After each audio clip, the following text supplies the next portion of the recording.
Bonjour, je vous propose aujourd'hui de méditer, pour ceux qui ne l'auraient pas fait, sur le fruit de l'esprit qui est la joie. Donc le sujet 2 de notre série d'études bibliques, cahier d'études bibliques pour les groupes de quartier. Voilà. Si vous voulez suivre sur votre cahier, c'est donc à partir de la page 4. La joie, le fruit de la grâce. Ce qu'il faut dire à propos de ce fruit en particulier, et puis on l'avait déjà dit pour ce qui concerne l'amour, et je crois que c'est vrai pour la plupart, euh, c'est que ce que le monde entend par joie est tout à fait différent de ce que la Bible entend par joie. C'est-à-dire que on voit que le bonheur est un sujet qui interpelle nos contemporains et quelque chose qu'ils recherchent évidemment. On cherche à être heureux, et en fait on le cherche pas toujours de la bonne manière évidemment.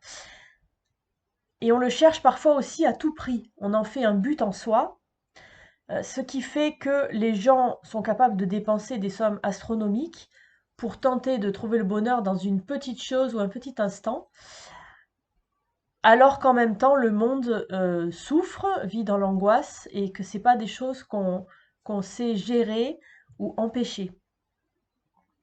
De la même façon, le chrétien n'échappe pas au problème puisqu'il est confronté à la maladie, à la tristesse, au deuil, etc. Et en fait, tout le problème, c'est que la joie humaine découle euh, de ce que le monde connaît, c'est-à-dire des choses qui ne sont pas appelées à durer. Et en particulier, le bonheur est lié en général quand même à l'amour. Alors ça peut être l'amour de la vie, l'amour des gens, l'amour du travail, l'amour de l'argent même, hein. Mais voilà. Et du coup, si notre joie est fixée sur quelque chose de ce type, que ce soit euh, les gens, le travail, l'argent, etc., si par hasard on vient à être déçu par l'une ou l'autre de ces choses, eh bien la joie s'en va, le bonheur aussi, et on est malheureux. La Bible, au contraire, nous dit que la joie qu'on est appelé à connaître et que Dieu nous promet est quelque chose qui ne tarit pas, c'est-à-dire quelque chose aussi qui ne dépend pas des circonstances extérieures. Du coup, la question, c'est un peu de se dire où est-ce qu'on va trouver la source de notre joie. Alors évidemment, ça vient du Saint-Esprit, hein, puisqu'on est quand même dans les fruits de l'esprit. Et en même temps, c'est à la fois banal et à la fois c'est une grande vérité, puisque être rempli d'Esprit Saint, c'est en fait être rempli de joie, hein. La joie du Seigneur, c'est vraiment quelque chose de puissant, tout comme l'est l'Esprit. Voilà, alors on est toujours hein, dans cette étude du verset 22 de Galates 5, le fruit de l'Esprit, avec la liste qui en découle. Et avec ce fruit de la joie, on est toujours dans la première partie des trois, c'est-à-dire ceux qui concernent plus particulièrement notre rapport à Dieu. La joie dont il est question vient d'un mot grec, chara, ou charis, qui signifie un état de gaieté, de joie, de contentement, comme une caractéristique de la nature chrétienne. C'est-à-dire que le chrétien, presque ça serait synonyme, est quelqu'un de joyeux. Et cette joie, évidemment, elle a pour fondement Dieu, et pas nous-mêmes, ni des circonstances extérieures. Donc, la joie ne vient pas des choses matérielles, terrestres, aussi bonnes qu'elles puissent être, mais elle a pour base Dieu et notre relation avec lui. Alors, je voudrais qu'on s'arrête un petit peu sur le contentement, parce que je pense que c'est une notion qui est vraiment importante et qui peut-être a été délaissée, ou en tout cas à laquelle on fait plus tellement attention, alors que c'est vraiment capital à mon avis. Donc voilà, on a dans le petit cahier, hein, à la page 5, quelques versets bibliques qui sont présentés euh, et qui nous énoncent des raisons pour lesquelles Paul exprimait sa joie, hein, vous le voyez dans votre cahier, à la page 5, qui sont des raisons tout à fait étonnantes pour certaines, parce que si nous on nous demandait quelle est la source de notre joie, c'est pas forcément ces raisons-là qui nous viendraient, hein. Je vous laisse les lire chez vous. Et vous me direz ce que vous en pensez. Ce qui nous importe là, c'est que à 2 reprises, Paul déclare: «J'ai appris à me contenter de l'état où je me trouve. Je sais vivre dans l'humiliation, je sais vivre dans l'abondance, etc., etc.» Du coup, cette histoire de contentement, c'est vraiment important dans le sens où, finalement, quoi qu'il arrive autour, le fait que notre joie provienne de Dieu, ça fait que finalement, on est capable de vivre ce que Dieu nous donne à vivre. Que ce soit bon ou moins bon, que ce soit positif et synonyme de la joie que pourrait éprouver le monde, ou que ce soit synonyme de malheur pour le monde, c'est-à-dire un deuil, une maladie, etc. On peut être content parce que la source de notre joie est ailleurs, et qu'en fait, on n'est pas content dans le sens on saute de joie, hein, mais on est capable de s'en contenter, parce qu'on est capable d'y trouver quand même du positif. C'est-à-dire qu'au milieu d'une situation très sombre, on va être capable de voir la toute petite chose là-dedans qui est bonne. Ou bien, si vraiment on n'en trouve pas, être capable d'élever notre regard et de nous dire: Dieu sait pourquoi j'en suis là, il m'accompagne et ça va aller. Ça va aller vers du mieux. Alors qu'au contraire, l'état inverse serait de dire finalement, même au milieu de quelque chose qui va plutôt bien, on va se fixer sur le petit truc qui va pas et qui fait que ça s'enraye. Bon, évidemment, si on raisonne comme ça, c'est quand même plus compliqué d'être joyeux, hein, parce qu'il y a toujours quelque chose qui va pas. Donc voilà pour le contentement. Et en fait, l'origine du contentement de Paul, c'était que le Saint-Esprit avait produit en Paul le fruit de la joie. Et que le fondement de cette joie, elle était dans sa relation avec Jésus-Christ.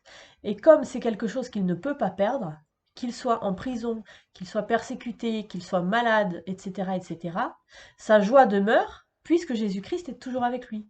Voyez? Donc les circonstances sont pas bonnes, clairement, humainement parlant, c'est pas la joie, sans jeu de mots, mais la joie avec un grand J, elle est toujours là, parce que Jésus est là. Et cette joie donc résulte de la foi en Dieu.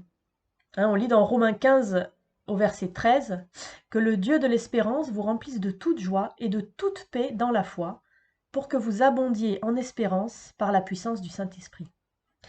Et on a plusieurs versets dans l'Écriture qui nous disent, notamment de la plume de Paul, qui nous disent par exemple: soyez toujours joyeux.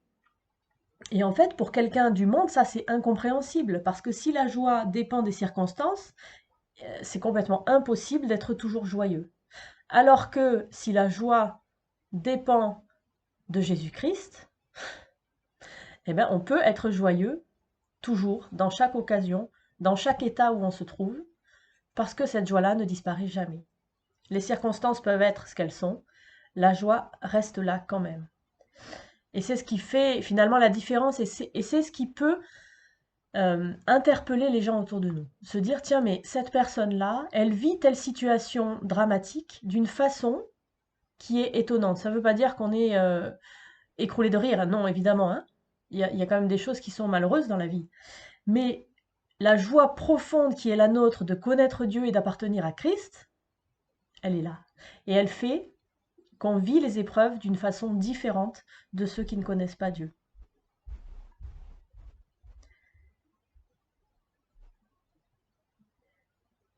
Ainsi, puisque Dieu est la source de notre joie, eh bien, rien ne peut l'arrêter. C'est une joie constante parce qu'elle commence en lui et qu'en fait, elle ne s'arrête pas. Elle ne s'arrêtera pas.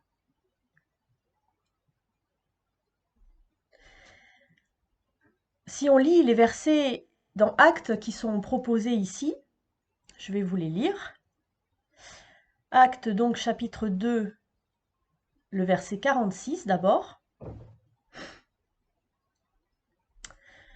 Chaque jour, avec persévérance, ils se retrouvaient d'un commun accord au temple. Ils rompaient le pain dans les maisons et ils prenaient leur nourriture avec joie et simplicité de cœur.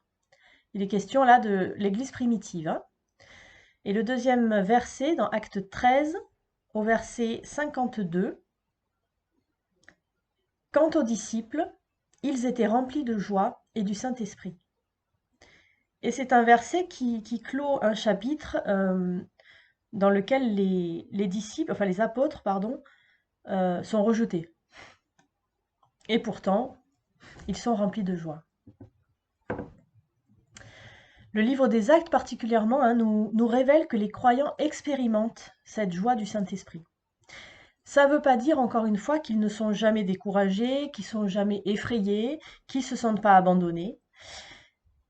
Mais ils ont appris qu'en toutes circonstances, la joie qui est associée à la présence de l'Esprit et donc du Christ est une force qui va les aider à aller au-delà des circonstances éprouvantes et finalement à passer l'épreuve et à la vivre de la meilleure façon possible. Ainsi, la joie fait partie de l'expérience du croyant lorsque celui-ci reste sensible à l'esprit qui demeure en lui. Et effectivement, dans la Bible, il y a un lien très étroit entre la souffrance et la joie. Dans les béatitudes, par exemple, Jésus dit que Dieu va récompenser ceux qui auront enduré à cause de son nom toutes les formes d'injustice de ce monde. Relisez à ce propos Matthieu 5, les versets 3 à 11. Clairement, c'est un texte sur le bonheur. Heureux êtes-vous. Ça commence toujours par ça. Et quand on voit la suite, on se dit, c'est quand même une drôle de façon de présenter le bonheur. Et c'est vrai que pour nos contemporains, pour qui la joie dépend des circonstances, c'est absolument irrecevable un texte comme ça. De la même façon que soyez toujours joyeux, c'est irrecevable. Les premiers chrétiens ont été persécutés parce qu'ils proclamaient l'évangile. Ça n'empêchait pas qu'ils avaient toujours la joie du Saint-Esprit. D'autres passages de la Bible nous tracent un parallèle entre la souffrance et la joie. Par exemple, dans Jacques, mes frères, considérez comme un sujet de joie complète les diverses épreuves que vous pouvez rencontrer, sachant que la mise à l'épreuve de votre foi produit la patience. Là aussi, incompréhensible pour quelqu'un qui ne connaîtrait pas Dieu. Comment on peut considérer comme un sujet de joie une épreuve? Est-ce que le christianisme est un masochisme alors? Non, en fait, il n'est absolument pas question de ça. Mais vous voyez, il y a vraiment un décalage entre la joie du monde et la joie dans la Bible. Ainsi, gardons ce verset précieusement sur nos cœurs, repassons-le, verset de Néhémie, la joie de l'Éternel est votre force. Ça n'est pas la nôtre de joie, c'est la joie qui vient de Dieu. Et prions pour que chacun sache vivre dans le contentement, et c'est-à-dire être capable d'être heureux de ce qu'il a, et pas toujours de regarder à ce qu'il n'a pas. Je vous lis le reste des sujets de prière qui sont proposés, que chacun développe dans sa vie personnelle une expression régulière de louange à Dieu, qui découle premièrement de ce que vous êtes. La joie de savoir que vous êtes une créature merveilleuse de Dieu, de savoir que votre nom est inscrit dans le livre de vie, que vous avez été transformé de l'état de pécheur pour devenir une nouvelle créature en Christ, que vous êtes désormais le temple du Saint-Esprit, etc. Deuxième raison, nous réjouir de ce que vous avez, de ce que l'on a. Demandez un esprit de reconnaissance pour tous les bienfaits que Dieu accorde. Vous pouvez également demander à Dieu de changer votre regard sur les situations de contrariété ou d'épreuve pour savoir y détecter aussi des sujets de joie. Et troisième raison, nous réjouir de ce que l'on appartient à l'Église du Christ. Dire merci pour la joie d'avoir des personnes que l'on aime et qui nous aiment. Une nouvelle famille. Que le Seigneur vous bénisse et vous remplisse de joie.